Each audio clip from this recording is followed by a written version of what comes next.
Prepare yourself. It's time for another awful, spooky wrestling moment.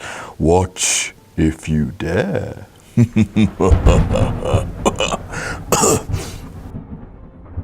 Hello, it's me, it's Jack from WhatCulture.com. I'm doing these as well. Adam said that I should really help him do these spooky wrestling moments because it would help toughen me up for school.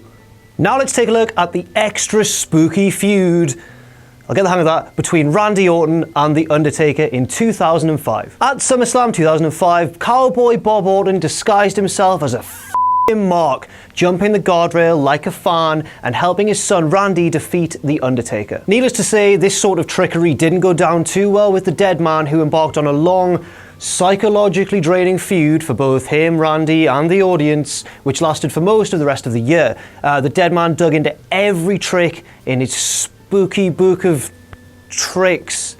There was just so much stuff he used. Let's just take a look at them. Are you ready? Here we go. Number 1, Undertaker appearing in a mirror while Randy, gave himself the Eminem 8 Mile Eyes, and then disappearing once Randy had turned round. Ooh, spooky times. We'll come on to another incident very similar to that later in the list. Number 2, covering Cowboy Bob in blood. Just so much blood streaming down his face and his body, just as Randy turned around to see his father like that. And then Randy turned around and then turned back again, and Bob was completely clean again. And he was like, Randy, what's wrong? Why are you looking at me all strange, Randy? Come on, mate. It's all right. It's okay. But we could see the blood.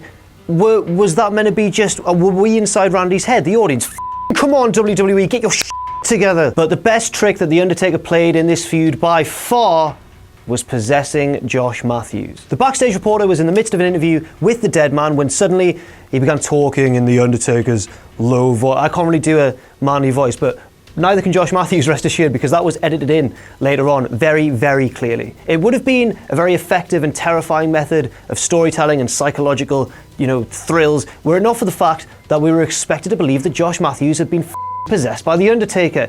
The more you think about it, the more ridiculous it gets. Undertaker won the feud in the end, and the only question that remains is who on earth Josh Matthews is possessed by these days. Maybe it's a terrible TNA commentator, which is exactly what he is. Don't worry, we'll see plenty more TNA on this list soon. That's all for now. Check back tomorrow for another awful, spooky wrestling moment.